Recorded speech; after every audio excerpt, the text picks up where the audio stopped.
Welcome to Operation Fishing Freedom. I'm Jay Garstecki. Please join me in the boat today as we honor one of our World War II veterans, Dominic Errichiello.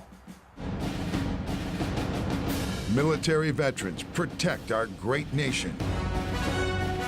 Pro anglers Jay Garstecki and Ben Olson made it their duty to honor our heroes. They want to share soldiers' stories. The perfect place to carry out this mission? A fishing boat. Get ready to launch Operation Fishing Freedom. Brought to you by Great Clips.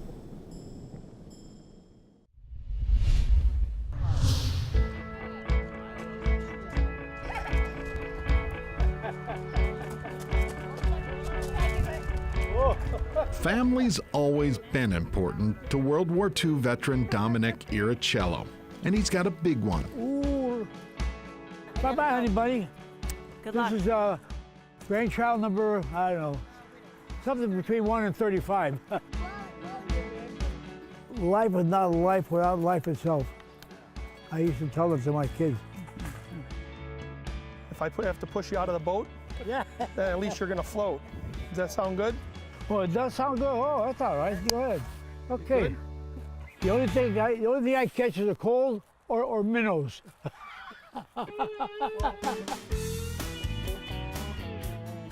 Turned out to be nice after all, huh? That's beautiful. Hopefully the rain holds off and Right. we catch some fish. Yeah. The only thing bigger than Dominic's family, his story. I grew up around the Harrison and Kedzie area of Chicago. My mom and dad came from Italy, Naples. One of the things I always talk about when I talk about my early boyhood was I played an awful lot of softball. I played morning, noon, and night. While Dominic played softball, war raged across the Pacific. Slowly, the Marines push forward with enemy bullets inches overhead. There's nobody here around, nobody to play ball with anymore. We couldn't scrape up 10 guys together. There were very few guys left, so everybody would say, hey, what the hell are we doing? Might as well join the Army, the war's on. Of course, I couldn't enlist because my mother grabbed me by my ears and she said, you are not going in the Army. You got 7 sisters and you're not going to the Army. But then 6 months later, I got my drafting papers. Then I had to go.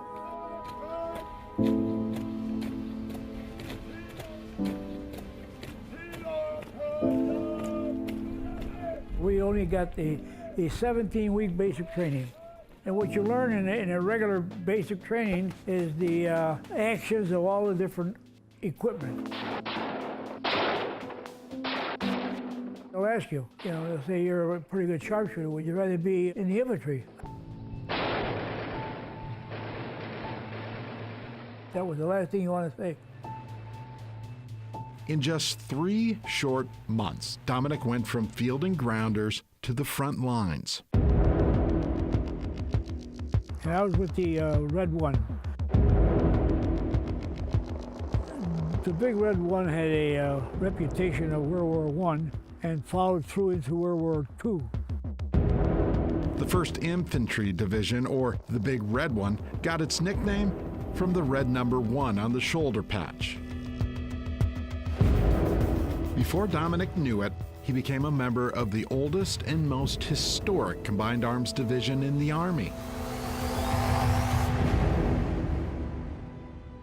Dominic and the Big Red One found themselves on the front lines of one of the world's most historic battles, D-Day. And that was the goddamnest thing you ever wanted to see. And we were told to be ready instantly. And that's exactly what happened. On June 6, 1944, we were on the warships anyhow, so now we got further closer on the English Channel toward the shore. Then we knew that this was the day.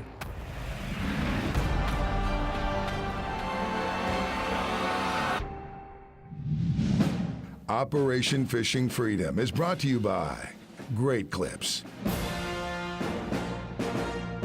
Recon Boats, and by Evinrude Outboards.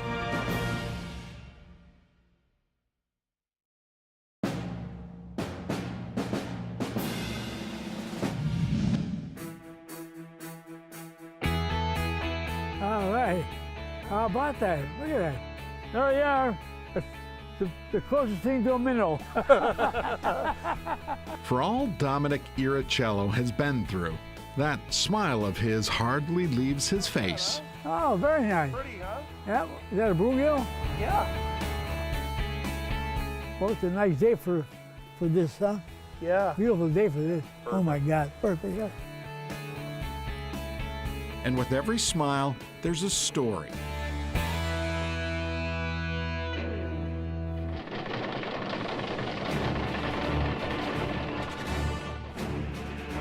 Off the southern coast of England, thousands of ships from all allied nations are preparing for the invasion signal. We didn't have a given date, but we were always prepared, and we were told to be ready instantly. On June 6, 1944, about 3 or 4 o'clock in the morning, we got further closer on the English Channel toward the shore. Then we knew that this was the day. D-Day, June 6, 1944. Codenamed Operation Overlord, D-Day marked the beginning of a massive Allied invasion into German-occupied Europe. The troops came in on LCVPs, where a small ramp stood between them and well-fortified German defenses. When the ramp comes down and there's fighting, shooting, shells flying all over the goddamn place, you wonder what the hell, where are we here?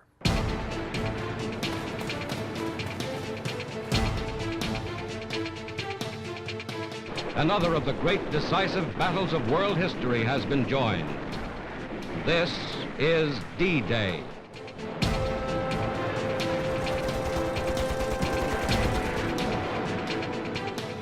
And we all ran all different directions toward the beach. And we were there for about anywhere from 4 to 8 hours. Whatever obstacle there was, I hide underneath it, you know, away from the shooting, up from the hill up there.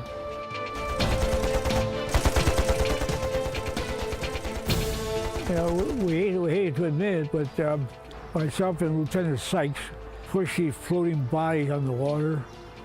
We pushed them together to form kind of a pile. They were dead anyhow. We hid underneath them. You know, we had to get kind of slid underneath them in the water.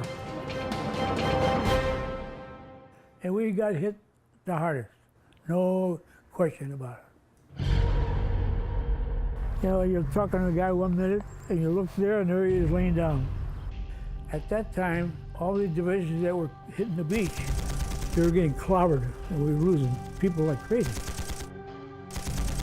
German forces met U.S. troops from pillboxes, machine gun bunkers carved into the side of the bluffs on Omaha Beach.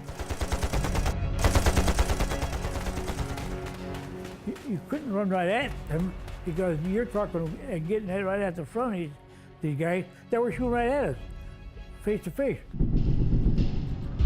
The Allied casualties were immense, totaling just over 200,000.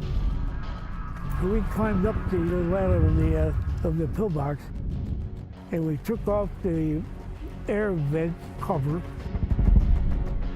We dropped about 4 hand grenades in there. So we just heard a lot of screaming. The bodies were all laying all over the floor now. There may be about 4 to 7 bodies and 2 boys, 2 kids. Over 8.8 million German children were indoctrinated into the Hitler Youth. Young kids from villages, and brought them all together and taught them how to use rifles and so forth.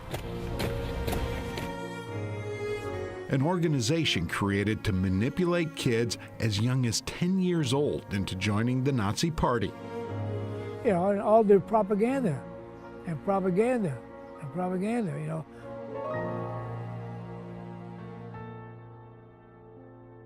One of the most brutal things I've ever seen in my life was when we went into Buchenwald, Germany. pictorial evidence of unprecedented crimes perpetrated by the Nazis at the Buchenwald concentration camp. This was going on in their backyard. You know, like maybe 150, 200 feet outside of town. In the official report, the Buchenwald camp is termed an extermination factory. Just full bodies, burned them. The body disposal plant.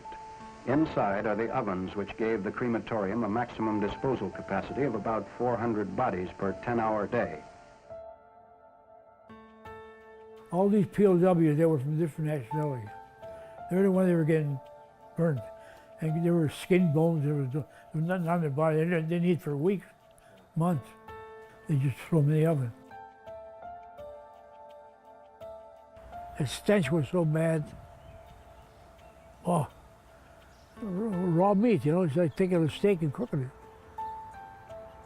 It's just like it was. That stench of war, along with every memory, follow Dominic to this day. And then there's other stories like that. It's hard to talk about. Operation Fishing Freedom is brought to you by Great Clips, SKB Cases, and by St. Croix Rods.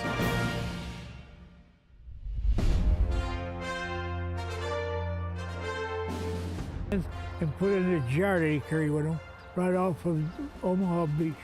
I'll never lose that jar. I could have been walking on that stuff.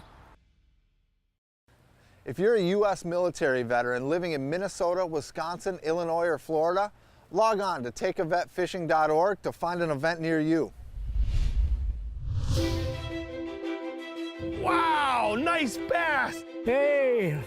93-year-old World War II Army veteran Dominic Errichiello sure can fish. Hey, look at that! That's about 14 inches at least. Years ago, however, it was a rifle, not a rod, in Dominic's hands. At this time, 73 years ago, I was in Germany fighting the Germans. Boy, I can't forget those days. They pushed, and as they pushed, the weakest part of the line, they just didn't hold it. So the line broke, and as it broke into a bulge, you know, like a bulge. And that was called the Battle of the Bulge. The Battle of the Bulge, a large-scale German offensive and a surprise attack that left American forces battered. And that was the beginning of the end of the war. That was Hitler's last stand. At this very battle, Dominic and his squad would find themselves at the bottom of a crater. Well, that crater hole was about, I would say, it's almost as wide as this channel here. It must be at least 30, 40 feet. They shoved us in there with their bayonets, poking us on the side, you know, say, come, you know. And they forced us down into the crater. 9 soldiers forced into a hole by the enemy. One of our 9 guys was of German descent. Here, the German soldiers say that when it gets a little lighter out, we'll take them to the apple orchard and get rid of them there. Because that was the turning point of the war. They weren't taking prisoners. They weren't. Neither were we. This German comrade of ours, he said, okay, when I holler go, we jump out of here and everybody runs in different directions. And we did just that. He was the first guy to get killed.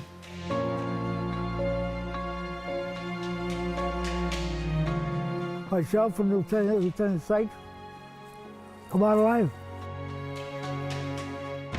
The fate of the other soldiers remains unknown, but Dominic keeps their memory in his heart.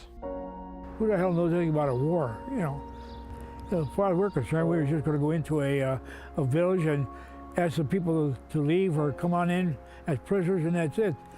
Never realizing that the bombing and shooting and mortar shot.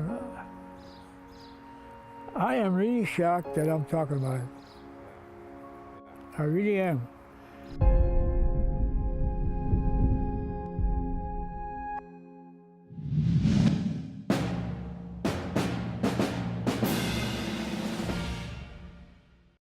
If you'd like to thank one of the veterans featured on our show, go to OperationFishingFreedom.com and we'll make sure they get your message.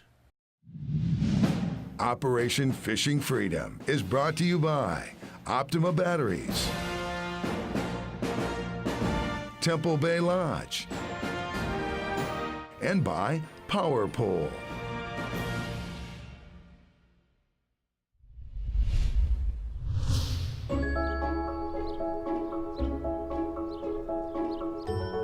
Antioch, Illinois.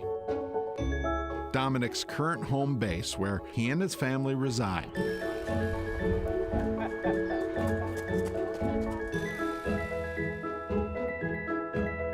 A place of peace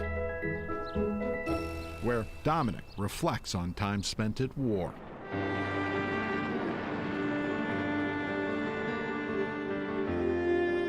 Every year for the last 73 years, I guess, no matter where I'm at, June 6th, if I'm at work or at home or anything, I would just leave for the day.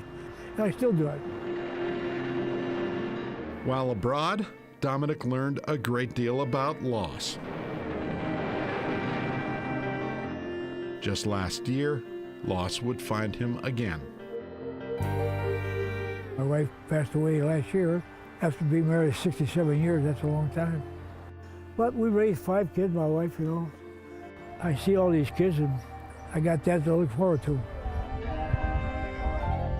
I don't know if you guys got children, but let me tell you, I got some of the greatest kids in the world, honest to God. They do anything and everything for me.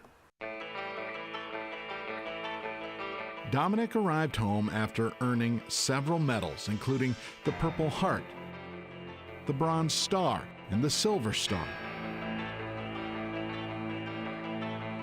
But the scars of war left Dominic wounded.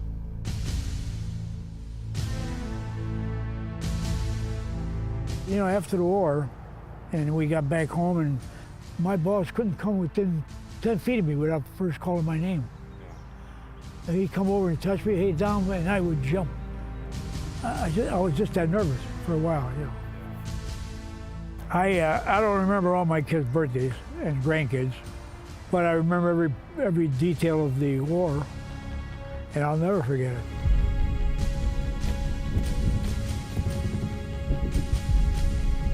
How can I forget it when you lose 23,000 GI around you? I didn't know them all, obviously, but I knew a lot of them.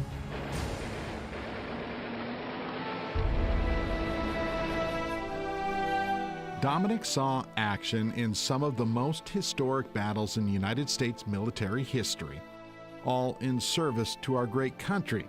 And for that, we brought something special just for him. What is that? This is a pole for you. This says, handcrafted for Dominic Errichiello. What? It's got all the branches of service along with the POW and the American flag. This was made by Angry Repair Custom Rods, and this is for you to say thank you for your service. You gotta be kidding. Look at, oh my yellow money. Oh. Thank you for your service. We appreciate it. And that's not it.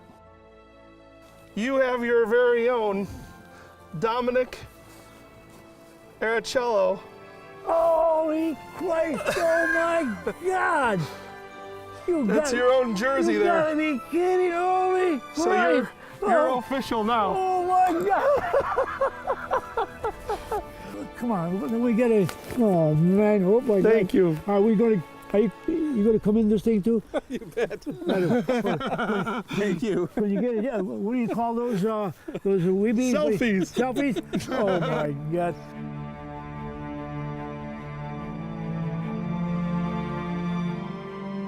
War took Dominic around the world. He stormed the beaches at Normandy, served in the Big Red One. He escaped capture near the bitter end of the war, and against all impossible odds, he made it home.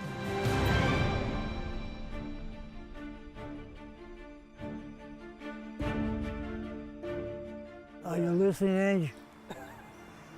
Are you listening? My wife. She's with us. Oh, I hope she is. Oh, Oh my God almighty, look at this. I can't use this fishing, how can I? The name will come off, then what? You can use it. You'll catch some fish with it. Oh, I bet I will. How about that, huh? Hey, hey!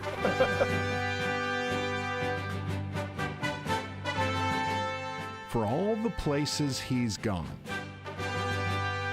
for all the people he's met, Dominic's story is not only one of survival, but one of selflessness.